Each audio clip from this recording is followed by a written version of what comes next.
Shri Matre Namaha, Shri Rama Raksha, Sarva Jagat Raksha. Today I will discuss some more things about Lalita Sahasranamam and also the Rishi consciousness and Rishi Rinam. What is Rishi Rinam? So in Telugu it is called as Rinam, in Hindi it is Rin, in English it is debt. Okay, so this debt, this you have some kind of if somebody have done something for you and you will pay back to that them. Okay, so this is like debt or renum or something you give them back some in some or the other form, right? So our ancient rishis, they gave us so many things, so many valuable gems like sahasranamas and so stotarams and some other hymns, some other techniques, some other rituals, some other things which we can do and implement in our daily routine. Or the festivals are designed by our rishis. There are so many Hindu festivals, so there are so many Indian festivals. All these things, ancient things, are given by our ancient rishis. They have customized a particular festival and they have said that you should do these things during these days, these occasions, so that it can help better your life and it can help enhance your life. Okay, so that you can live a better and happy life. So our ancient rishis are so intelligent and so wise and so humble that they gave so much to the humanity, right? So they gave us so many things like hymns and stotrams and stories and whatnot. They gave us like total cosmic intelligence. They helped us, to reach to the divine. They actually are like a bridge between the divine and humans. They are the bridges between the human and divine. So they are like acting like a bridge. They pass on the information from the divine. They connect with the divine by being doing the meditations for so many hours and so many years, and for the entire lifetime they'll do some kind of practices, and with that achievement they will connect with the divine and they gain the knowledge from the divine and they'll pass down that knowledge from the divine to us. So they are in this process doing so many things for us, and they are working for the welfare of the humanity, right? So that's why in the beginning of the any sahasranamas and stotrams or any hymns or anything which we are chanting, okay, some song of the divine or anything which we are chanting, ashtottara shatramavali or something which some divine names, okay, we always take the name of the rishi first.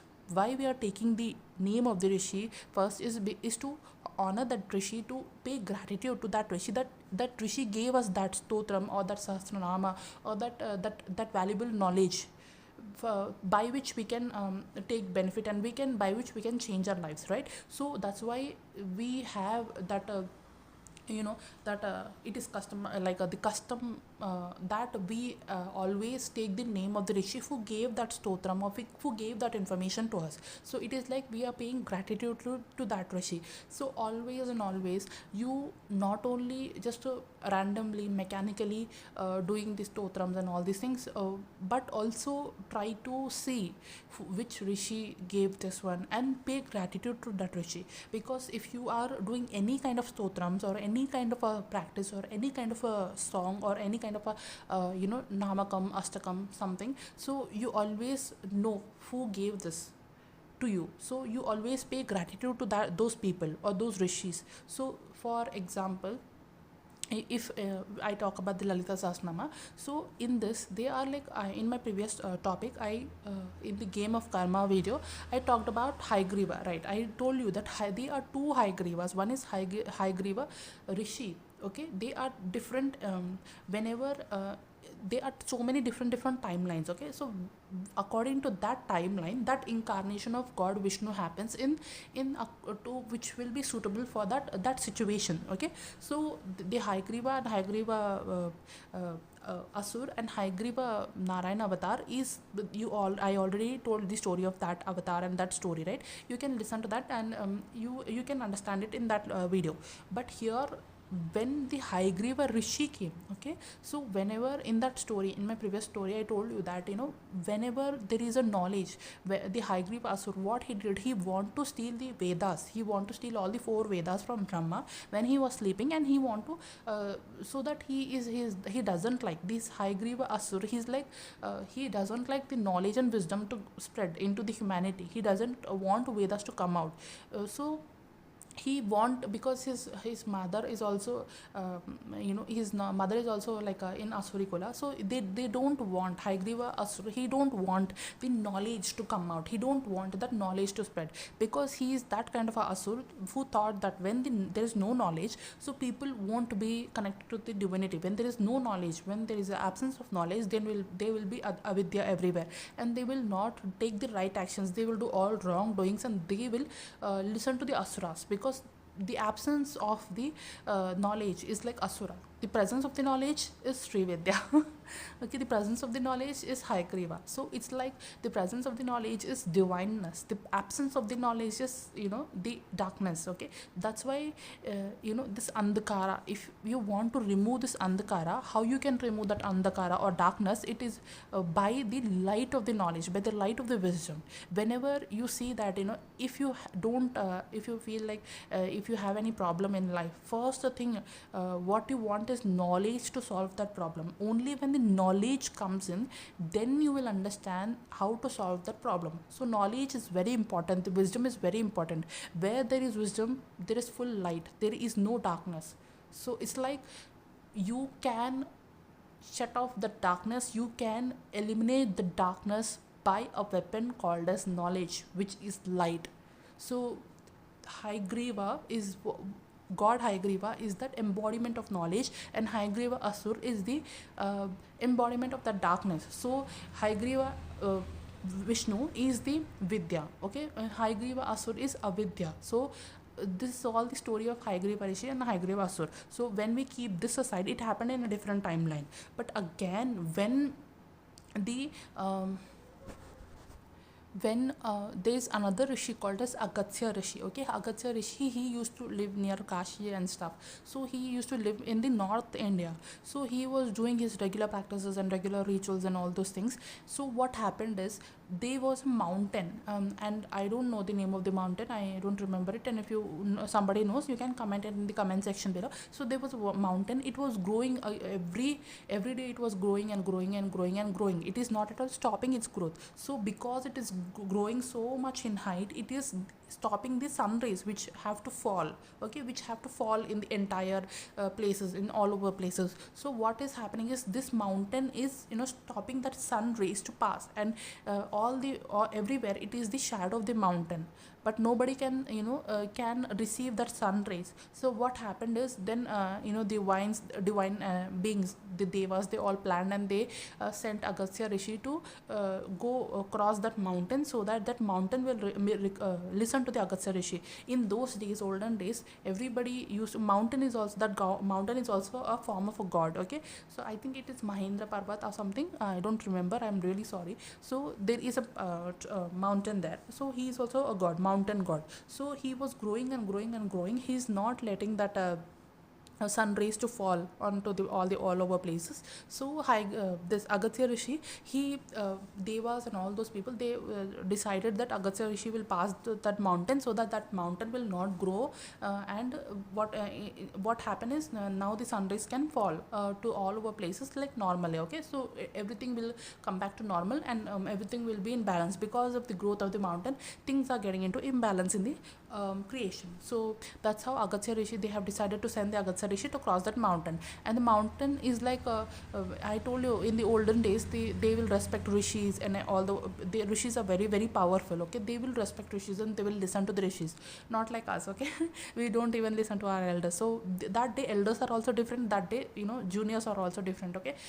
elders, if they speak something, it will be consisting of full of knowledge and logic. Nowadays the story is completely different, so I don't want to blame anybody. So here what I'm trying to say is, the elders who were in those times, they are very knowledgeable, and they if they are doing anything, it is for the well-being of the entire humanity, the well-being of the children, or well-being of the younger people. Okay, so same way younger people also used to respect elders. But nowadays all the things, this is Kali Yuga, it is completely different from that Yuga. So in that Yuga it used to be like that. So Agastya Rishi, he decided to pass that mountain, and that mountain, because of the respect to the Agastya Rishi, he decided that he will not grow more, and he stopped there. Okay, when Agastya Rishi passed by that mountain, the mountain also stopped, and the sun rays fell to all the places, and everything got back to normal. But this is not just the thing.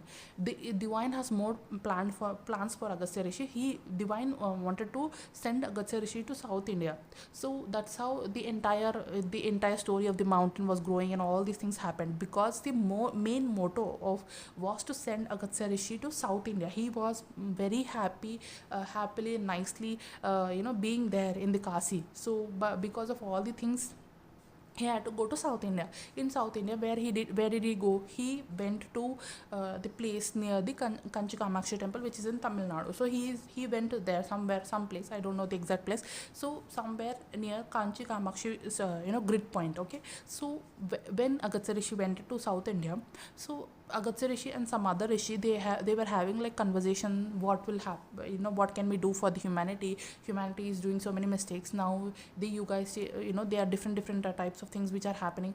Oh, I think the things which happen. I don't know when the things, all these conversation happen in which yuga, but the story is main important. Okay, I'm sorry, but the story is main important here. So I'm just giving you the crux of it, and I'm just giving you the important points in it. So what what you will do by knowing the exact story and the exact names. Okay, whenever it happened in whatever yuga it happened, but the main important point here to you is the main crux, right? Main important things is main points from which you can understand the important highlights in the story. So I'm just saying the highlights of the story, and if I'm doing any mistake, please forgive me. Okay, so when Agastya Rishi and some other Rishi, they were discussing what we can do for the humanity, how they are day by day increasing the sins, and they're having so many problems and so many things which are happening to them, and how can we solve this problem. They are having like a discussion, okay, round table discussion. So when they are having this kind of a discussion, then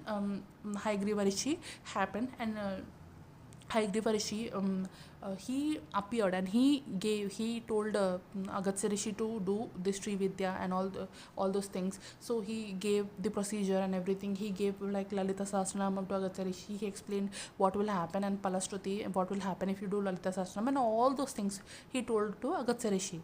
And from Agastya Rishi it came to us. So there are two Rishis involved. One is Haigriva Rishi and other is Agastya Rishi. So Haigriva Rishi, how he is in the form of a Rishi. Rishi means somebody, I already told you, he's a bridge between the divine and you. So now Haigriva Rishi is acting as a bridge between the Lalita Tripura Sundari and Agastya Rishi. Now Haigriva Rishi and Agastya Rishi and Haigriva Rishi both are acting as a bridge between us and goddess, right? So they are two, and also these two rishis, whenever we listen to Lalita Sahasranamam, or whenever we do something related to Sri Vidya, it is very important to thank them and to be grateful for this, okay, because they gave us a treasure, literally.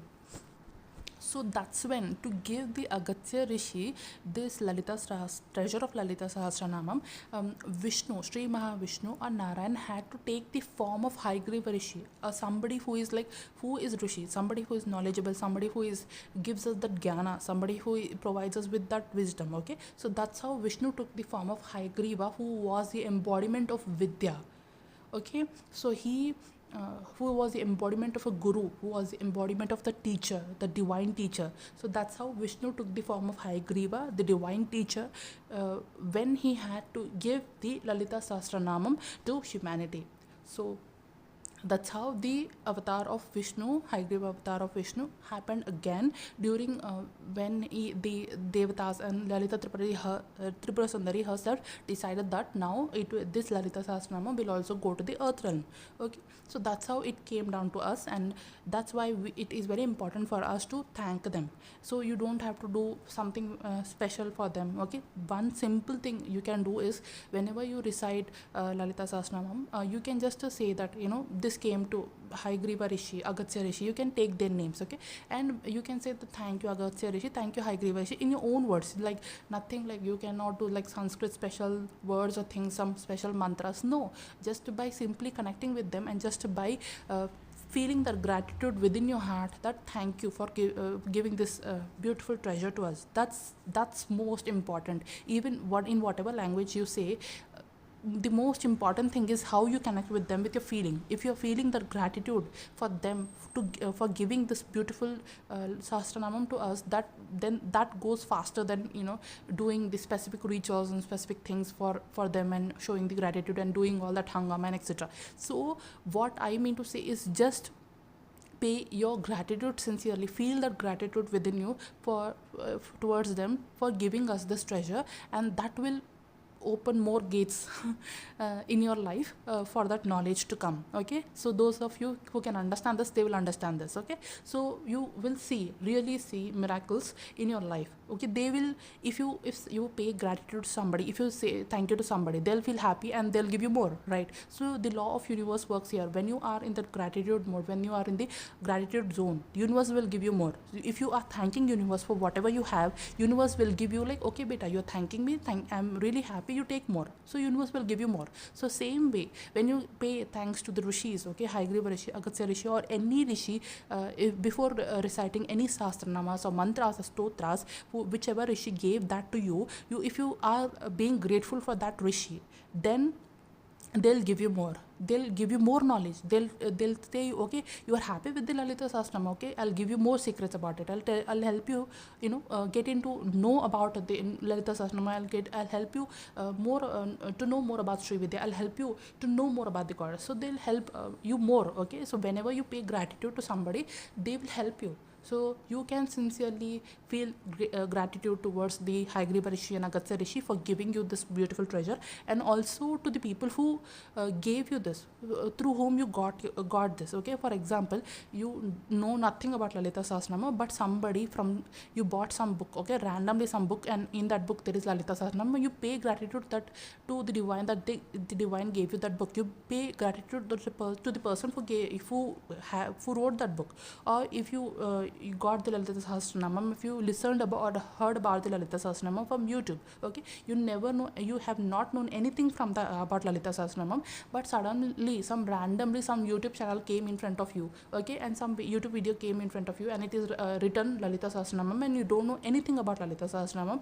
and that video is helping you and know about Lalita Sahasranamam, and you pay gratitude to that channel or that person who is telling you and who is giving you that information about Lalita Sahasranamam or about any kind of a knowledge. Okay, so whenever you pay gratitude and whenever you bring in the attitude of gratitude, the things will open up for you, and this is the reality. This is how universe works. So whenever you're in the gratitude zone, gratitude mode, the more things, more miracles will happen in your life. So through whomever you are getting this knowledge, through whomever you are getting something which is really very valuable for you, always pay gratitude to them, because the gratitude is a way to attract more abundance into your life. So this was all about the Rishi Runa. Okay, this was all about paying gratitude, and this was all about being in that vibration of gratitude, because gratitude is also a highest vibration in the universe. When you are in the vibration of gratitude, you will see miracles in your life, you will see transformation in your life. So always have the attitude of gratitude. Be in that attitude of gratitude and see how your life transforms. So that's how you can pay gratitude towards everything which is giving you knowledge, which is bringing that knowledge into your life. It can be a book, it can be a YouTube channel, it can be a YouTube video, it can be a rishi, it can be divine, it can be some sibling or some family member, some friend, it can be anybody. But if something is coming to you in form of anybody or any energy or anything, if it is giving you that knowledge, always pay gratitude.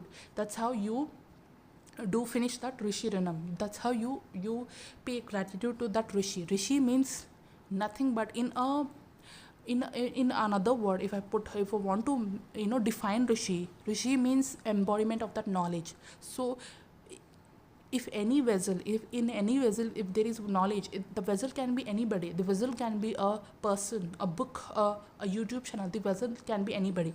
But through that vessel, the knowledge is flowing to you, and it is coming into your life. It is entering your life, and it is changing you. It is transforming you. Then that means you have to be grateful for that vessel. So it can be somebody who is acting like a vessel into your life. It can be some channel which is acting like a vessel in your life. It can be some book which is acting like a vessel in your life. It can be nature which is acting like a vessel in your life. So you have to pay gratitude to that. So when you are grateful, things will open up. Universe will open up everything for you. Universe will shower its blessings. Universe will shower its miracles onto you. So thank you so much for tuning in. Shri Matre Namaha, Shri Rama Raksha, Sarva Jagat Raksha.